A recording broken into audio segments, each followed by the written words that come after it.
Christy, most of us have understood that the U.S. Chamber of Commerce is really, it is certainly not representative of mainstream small business. I mean, it's a cabal of a small group of large businesses that call the shots. And now we used to think that. I mean, we suspected that. But as we see this story develop, now we see more signs that, yeah, we were right. It's not really representative of the mom-and-pop businesses throughout America. That's exactly right. And I just want to say thanks again for having me.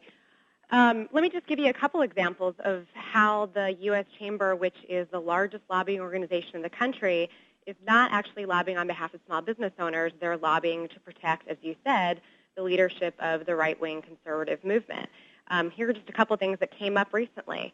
As you may know, the Chamber is lobbying on behalf of the Republican Party and others to extend the Bush tax cuts. Mm-hmm. Now, this is something that, 98% of small business owners would not be affected by because they make less than $250,000 a year. Mm-hmm. But why is the Chamber lobbying on behalf of it? Well, because it is going to help their very elite CEOs at the top. Well, but this is the history we've seen, whether it's health care. The U.S. Chamber understood that with health care reform, there was a real benefit. I mean, there's legislative benefit. I think there's earmarked $4 billion in tax credits. Mm-hmm. They're going to help small businesses buy in coverage for their workers. There was the idea of creating this common risk pool that was obviously great for small business.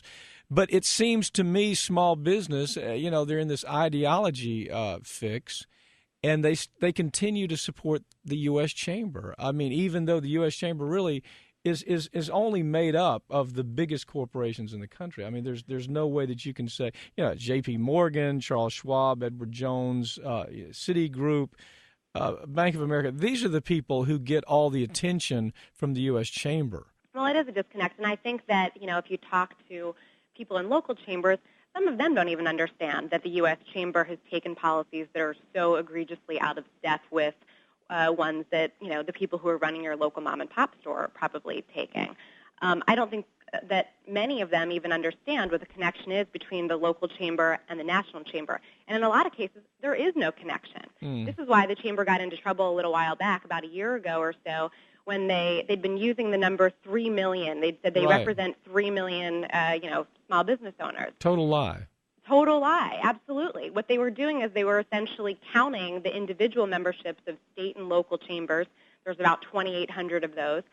But in fact, again, many of those state and local chambers have absolutely no relationship with the U.S. Chamber. Well, what I thought was interesting, after it was very clear that they'd been lying about the fact that they represent 3 million small businesses, and then we heard the number, well, it could be 300,000, and now we're hearing it's less than that. It could be as few as 150,000. That's right. But so now you have Donahue, who seems shameless. I mean, he's still out there talking about how, we're 3 million strong, and it's almost like legislators in Washington have never even heard this story. They've even heard that Donahue and the U.S. Chamber has been completely phoning up their numbers, making stuff up out of the air, so they can press on these legislative types that, if you're not with us, you're against us, and we're going to hurt you. And nothing's further from the truth. Well, I think that it's going to make an impact this year because the chamber is playing in politics in a way that they never have before. I mean, they've played before, but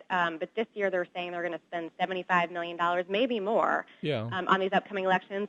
Almost all of that is going to Republicans. Something like 96% of that money is going to Republicans. The only Democrat that they've spent money on so far was Blanche Lincoln, and that was in the primary.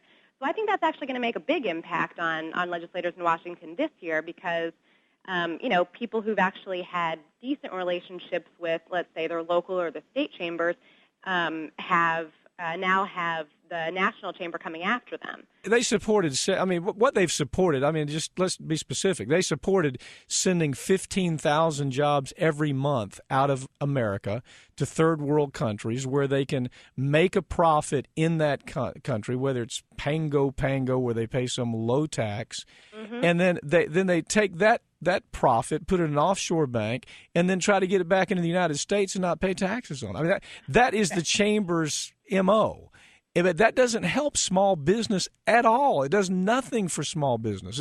It's like this. Most small businesses don't have offshore banking. I mean, they don't. Of course not, right. They don't have a dog in that fight. No, of course not. Right. I mean, again, let's talk about this bill that just went through the Senate earlier this week is one that, would have cracked down on companies who send American jobs overseas. And the chamber was in favor of it. They were opposed to this, anti-outsourcing bill. Yeah. So, I mean, again, why? It's because they're working on behalf of big corporations and not working for the little guy. I mean, just go through the list. I mean, the healthcare. They knew healthcare was great for small business, but they fought it anyway. The reform of Wall Street, the reform of credit laws, to where they could have a small business that relies on credit lines, relies on their credit card, is now having their credit limits lowered. Held hostage at the same time that they increase rates.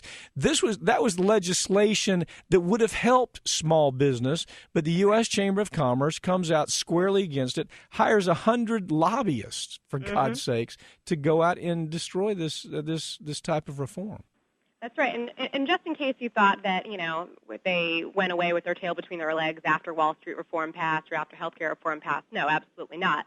Now what they're spending their money on is both, efforts to repeal the healthcare law and also efforts to take down legislators who voted in favor of these reforms. There was a time when we saw the Fortune 500 companies, I mean, people like Apple and Microsoft, Nike, and Johnson & Johnson, that were kind of seeing through this scam, and they understood that, it was pay to play. It was a pay to play kind of fund. Yeah, I mean, isn't that funny? Let's think about that. Not only are they not representing small business owners, they're not even representing big business owners. Yeah, well, that was going to be my next point. I mean, Apple, Microsoft, Nike, and Johnson & Johnson are not exactly small businesses. Right, exactly. I think what the next step that's happening is the chamber is getting into hot water for the fact that they've been so extraordinarily partisan in this election. And so what we've seen, within the last month or so, is in a number of different places where the chamber has gone out and endorsed on, basically a party line, local members have actually resigned from the chamber. But we're going to keep doing, exactly what we've been doing, which is telling the story, talking about how small business owners, do not all support the policies of the U.S. Chamber and how the U.S. Chamber is absolutely not representing small business owners.